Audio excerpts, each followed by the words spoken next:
Ambassador Zethkar stared at the holographic display with growing bewilderment. The human delegation had just concluded their presentation on Earth's domestication practices, and every species in the Galactic Council chamber sat in stunned silence. "Let me understand this correctly." Zethkar's translator clicked as his mandibles worked nervously. "You claim to have domesticated the apex predator of your homeworld. For companionship?" Dr. Sarah Chen, the human xenobiologist leading the delegation, smiled warmly. "Well, wolves weren't exactly apex predators by the time we started the process, but yes, we call them dogs now, and they're humanity's best friends." The Vrex representative, a crystalline being whose core pulsed an alarmed orange, interjected. "The canine species you describe possesses enhanced strength, speed, and natural weaponry.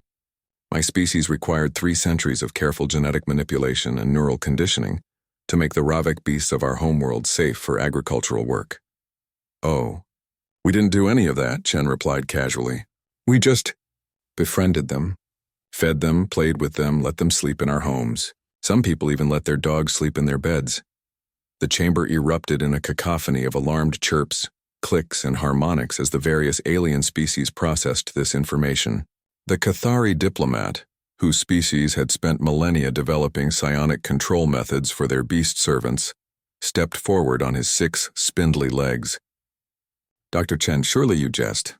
No species achieves dominance over dangerous fauna through mere affection." Chen activated her own holographic display, showing footage from Earth. The assembled aliens watched in horror and fascination as human children rode on the backs of massive 4-legged creatures, their faces filled with joy rather than terror. "These are horses," Chen explained. "One kick from their legs can shatter human bones, yet human children learn to ride them for sport and recreation. We don't control them through fear or manipulation, we form partnerships." Zethkar's head tentacles writhed anxiously. "But how do you prevent rebellion? Surely these creatures must eventually turn against their captors." "Captors?" Chen laughed, a sound that made several species flinch. "They're not prisoners. Many domestic animals on Earth could easily leave if they wanted to. Dogs regularly run free in parks, cats come and go as they please, and horses graze in open fields. They stay because they want to." The Gornathi representative, whose species had developed elaborate technological restraints for their working beasts, shook his massive scaled head. "Impossible.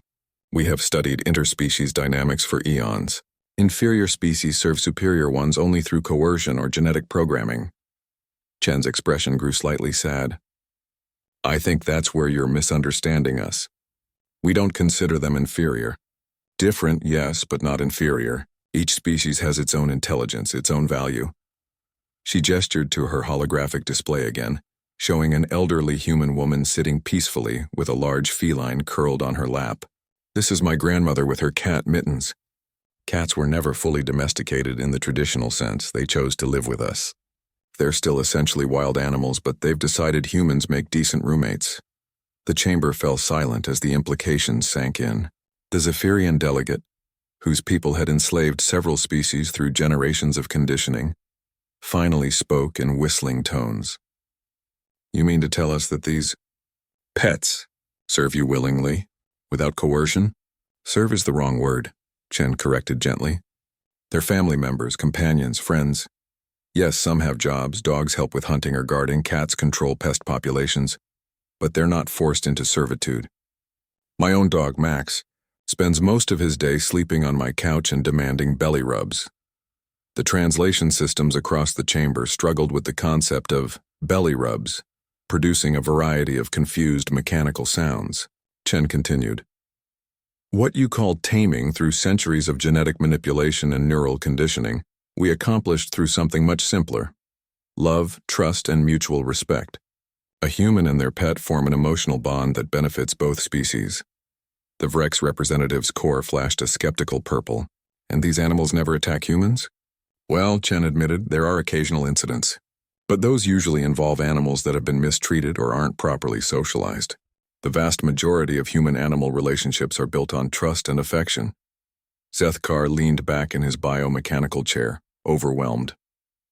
His species had subjugated the fierce Scaleth hunters of his homeworld through decades of careful pheromone conditioning and pain response training. The idea that the same result could be achieved through simple kindness was revolutionary and terrifying.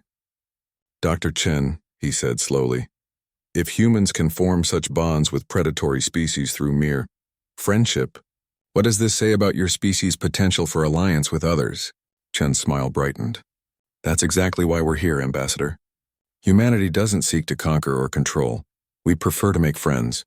Some of the strongest bonds in the universe aren't forged through dominance, but through understanding, compassion, and genuine care for one another's well-being. The chamber remained quiet as the alien representatives contemplated this radical concept. For millennia, they had assumed that power dynamics between species could only exist through subjugation. The idea that cooperation could arise from mutual affection challenged their fundamental understanding of interspecies relationships.